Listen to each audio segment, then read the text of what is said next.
51 years ago, the federal government of Nigeria engaged in a 3-year-long bloody civil war with the secessionist Republic of Biafra.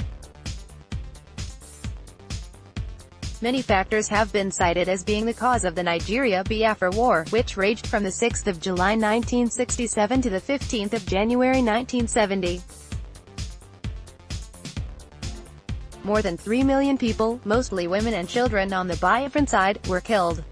When Christopher Chukwuemeka Ejiofor was 16, the Nigerian government sent him to England to study. On his return, he was to help develop the emerging nation. At 21, he voluntarily joined the Nigerian army as an officer, but he defected to join the Biafran army when the declaration of the Republic of Biafra was made in 1967. 1 year into the Civil War, he was made the aide-de-camp (ADC), or military advisor to Colonel Ojukwu, the leader of the secessionist republic during the war. In the build-up to the war, Ejiofor's father died of a stroke when he returned from the northern part of the country after losing everything he had worked for in the pogroms and massacres of Igbo people in the north in 1966. Immediately after the war in 1970, Ejiofor was imprisoned, but later released. He subsequently developed psychological and emotional problems and, according to him, lost his memory for almost 3 years. He then moved to England with his wife, Christine, on self-imposed exile. He did not return to war-torn Nigeria for 5 years. In England, he was treated for post-traumatic stress disorder (PTSD) and rehabilitated by foreign missionaries. In 2009, he left his job as a safety inspector at East Midlands Airport in England, which he started doing after completing an engineering degree at Bristol University, to be crowned king or traditional ruler in his local community in the southeast of Nigeria after he was unanimously elected. Currently, he rules over 100,000 subjects in his Oyo kingdom in the Izgu local government area of Enugu state. He is also the author of the book Biafra's Struggle for Survival, his personal account of the war. In this exclusive interview with This Is Africa, Christopher Ejiofor, now 73, recalls the bitter memories of the war and how they lost everything. He also talks about how the British colonial setup caused the war and the current agitation by the indigenous Republic of Biafra, IPOB. On the 30th of May, Biafrans all over the world will commemorate the 51st anniversary of the declaration of Biafra with a stay-at-home protest. You were there when the war started and you saw it through to the end. Could you paint a brief picture of what actually happened during the war?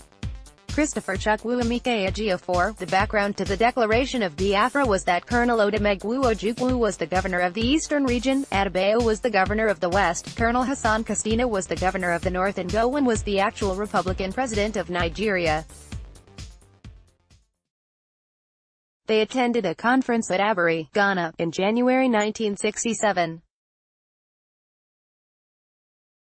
At the conference, they were trying to find a solution to the crisis in Nigeria, to stop people from killing each other, so that we could work together as a united body, not separately. What they settled on was a confederation of the 3 regions and the federal government, so that all the regions would be autonomous, with the federal capital still in charge but not with the most power, as it has now. The regions were meant to have central powers to activate and deal with most of their resources, and then the central government would coordinate the 3 regions together. This conference was very much in the spotlight. The international press attended, including the Voice of America, BBC and other big media corporations. At the end of the day, a confederation was agreed on. Somehow, somewhere between January and May, that confederation was derailed. This meant that somebody had advised Gowon that a confederation might not be the proper or right thing for Nigeria, and usually that comes from foreign powers. Go decided that he was going to push that confederation aside. But for us in the East, it was the last hope. We had suffered a lot and our people were jobless. There were no jobs, there was nothing, and people wanted to get back to something. Instead, Gowan wanted to create 12 states that would still be under the federal government's control. That was not acceptable to us because it meant that the states would divide everybody and there would be no healing for the people of the East. Under the Confederation, there would have been some room to try and compensate the Easterners for the losses and injuries they suffered. Under the federal state, no such compensation would happen. So the people of the East were not happy. There was this drifting apart between the East and the federal government, and Ojukwu tried to get the East and the West together. He hoped that the two could link together with equal independent autonomy, because then there would be no war. So, on the 30th of May 1967, before the declaration, all the chiefs and rulers of eastern Nigeria gathered together at the Consultative House of Assembly in Enugu. They all agreed that we needed to declare Biafra. They gave the mandate to Ojukwu to declare Biafra. It was never a declaration that Ojukwu did on his own accord. It was agreed on by all the chiefs who were the leaders of all the sections in eastern Nigeria, including Calabar, Port Harcourt, Ogoha, every part of eastern Nigeria, and not just the Igbos. They gave their mandate and, on the 30th of May 1967, Biafra was declared. There was great jubilation in the East and we were thanking and exhorting God. We were hoping that Western Nigeria would do the same, then there would have been no war. Read, release of leader reawakens calls for Biafran secession in Nigeria-Biafra Ejiofor during his coronation ceremony in 2009 as king of his Oyo-Ofowo kingdom. Photo, Biafran Ejiofor. According to reports, about 3 million Biafrans were killed in the Biafran War. Can you paint that picture for us? Christopher Chukwuemeka Ejiofor. As of 1967, there had been sadness in the heart of every single Igbo family. Nobody in the eastern region had not lost somebody because we were mainly Christians and the northerners targeted Christians in their massacres. So, whether you were Igbo, Ogoha, Calabar or South, it did not matter. All of them were killed. The pogrom had brought so much death. Thousands had already been massacred. When we declared independence, no one thought that this would happen again. No one thought it would turn into a war that would last for 3 years. Just imagine, the Biafran army didn't have weapons, warships, a standing air force or navy. Unfortunately for Biafra, we didn't get recognition from the world powers. People like America or Britain, who were like our godfather, if one of them had sponsored Biafra, there would have been no problem.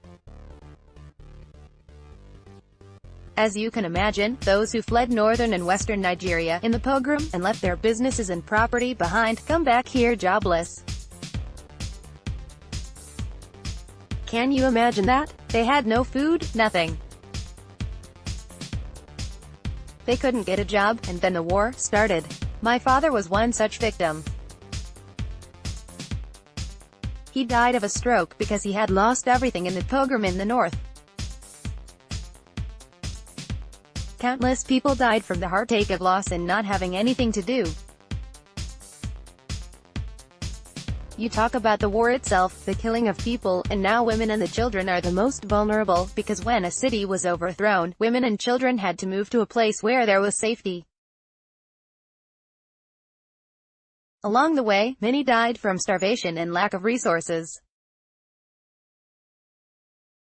These are natural deaths that I am talking about, not to mention the air raids, which killed many people. they would target crowded marketplaces and drop bombs on them, to demoralize the people. Now, when towns and cities were being captured by Nigerians, they don't spare men. They spared no one.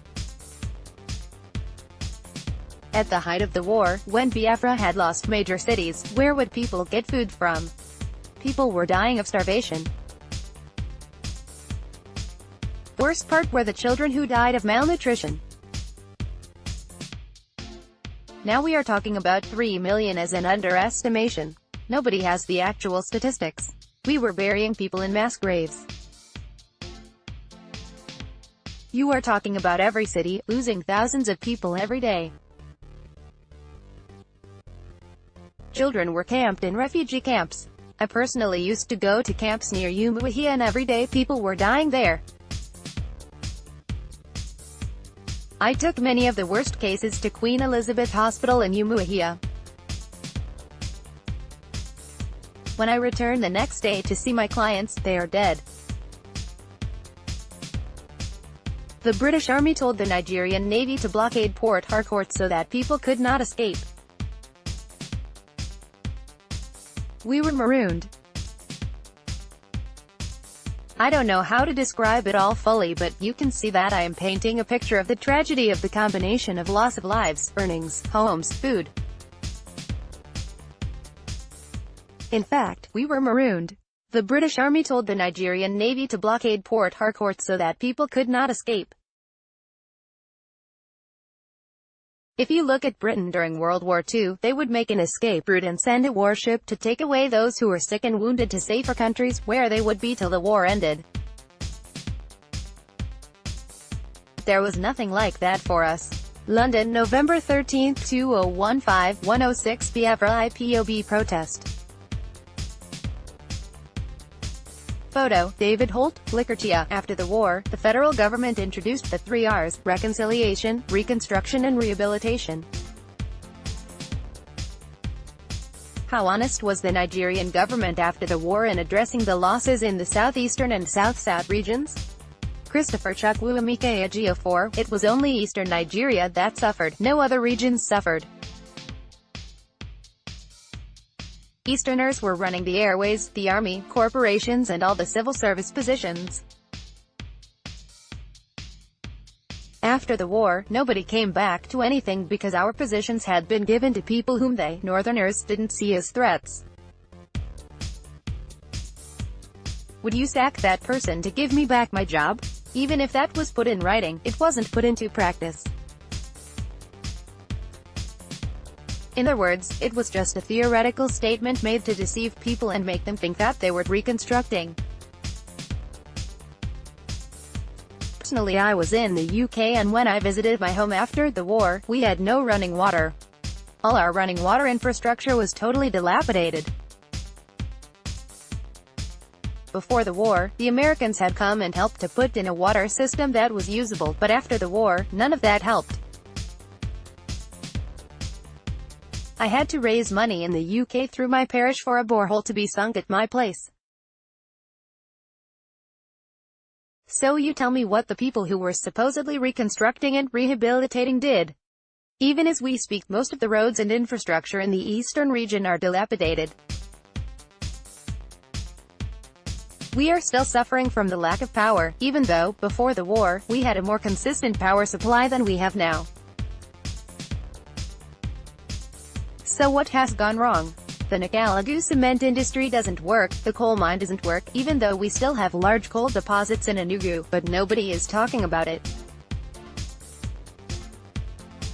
Our mineral resources are still there and nobody is talking about them. So I cannot say that there was a reconstruction program and it was genuinely carried out. It may have been there on paper, in theory, but practically it was a political gimmick. Read things about Biafra that President Buhari cannot fathom. Tia, why do you think the events around the war are hardly talked about, especially in schools in Nigeria? Most of the young people who are spearheading the current movement for Biafra know nothing about the war. How do we close this knowledge gap? Because it is very necessary. Christopher Chukwuemeka Ejiofor. Earlier, I said that there was an upside-down system that was introduced into Nigeria. Education was relegated to the background and a lot of people used malpractice to get qualification. I wrote a book about Biafra, titled Biafra's Struggle for Survival. It was my hope that this book would be introduced into schools because this was my own personal experience of the war. When I published the book, one went to the mission to try and get them to include it as part of their school curriculum, but it was not successful. I went to Anambra, Imo and other states for the same purpose, but nobody was interested. So, I think we are still suffering from that political downfall.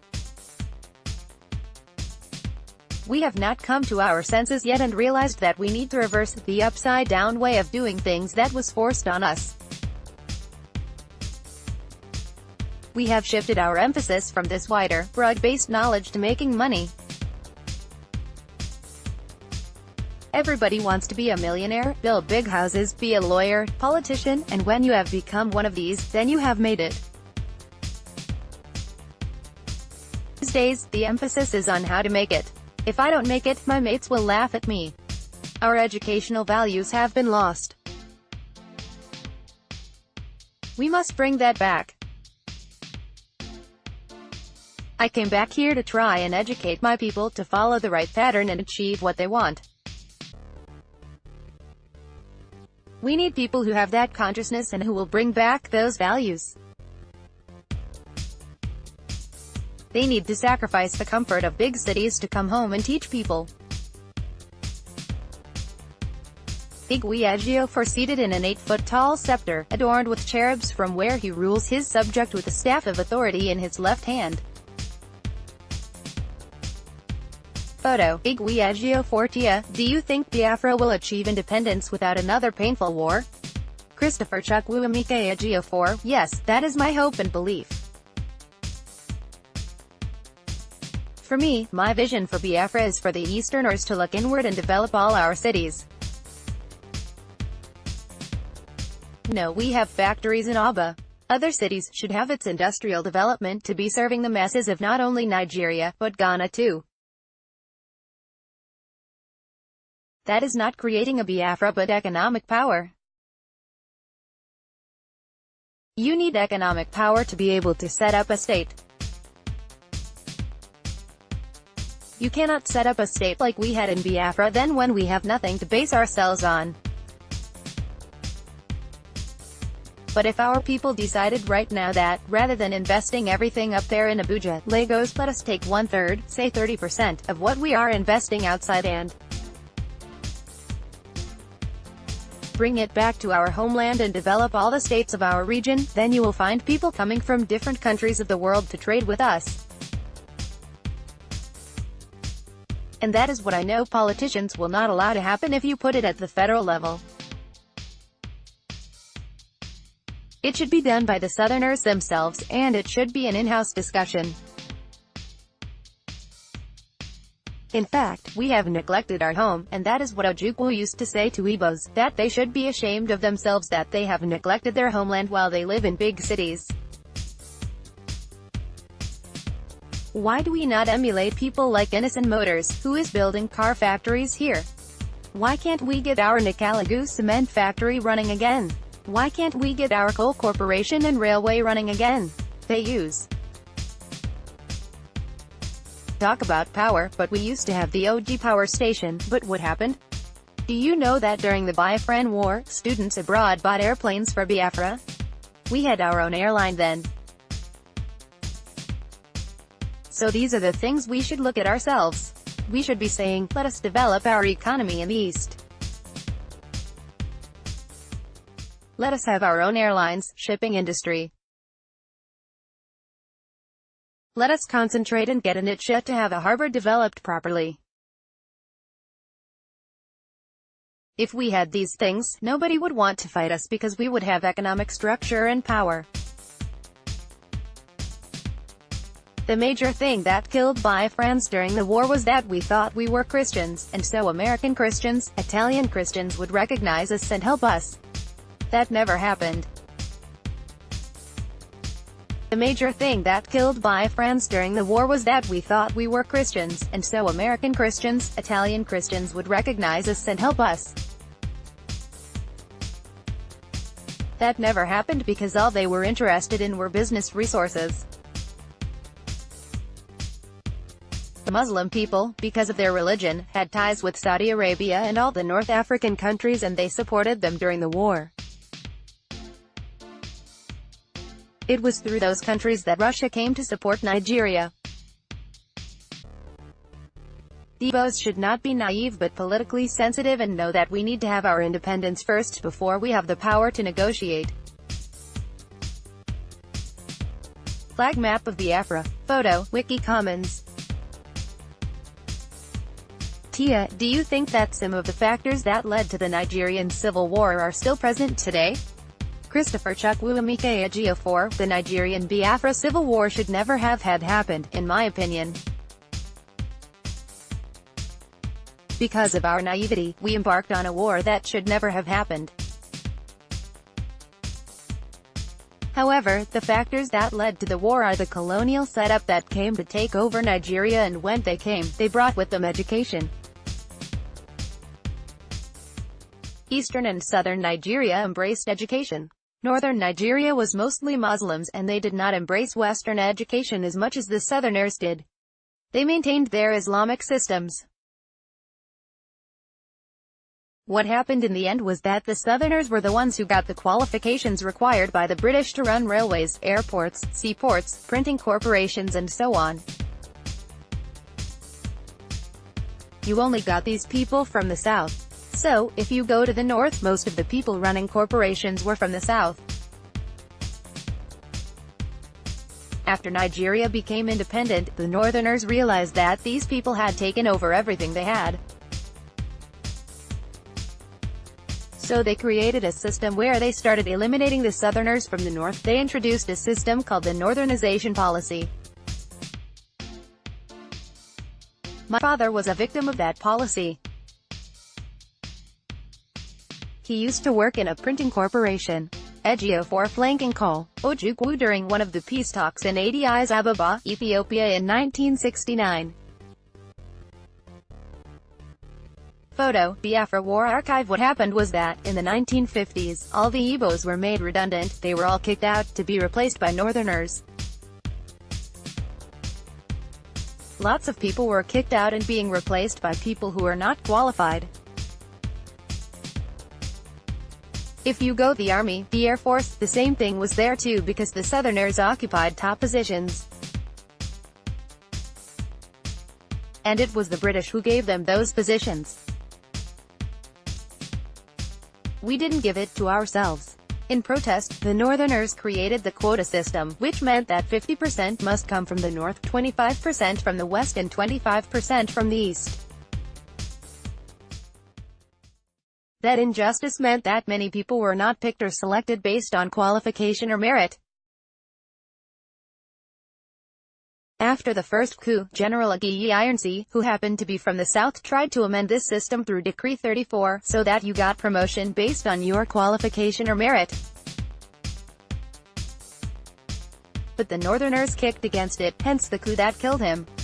Then there was a counter-coup that overturned the whole system and everything became upside down. The merit system was lost. Nigeria collapsed because there was no education anymore.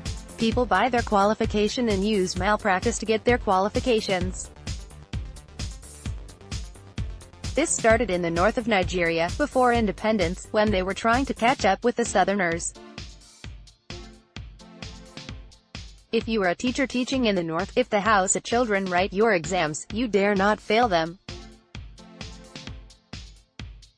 You must pass them to move to the next level. So, for me, I think that the situation that would create grievance in the hearts of our people is still there. Most young people qualify with their degrees and they cannot get a job. How can you feel happy living in a country like that? I am not saying that we should break away because of that, but those things should be addressed.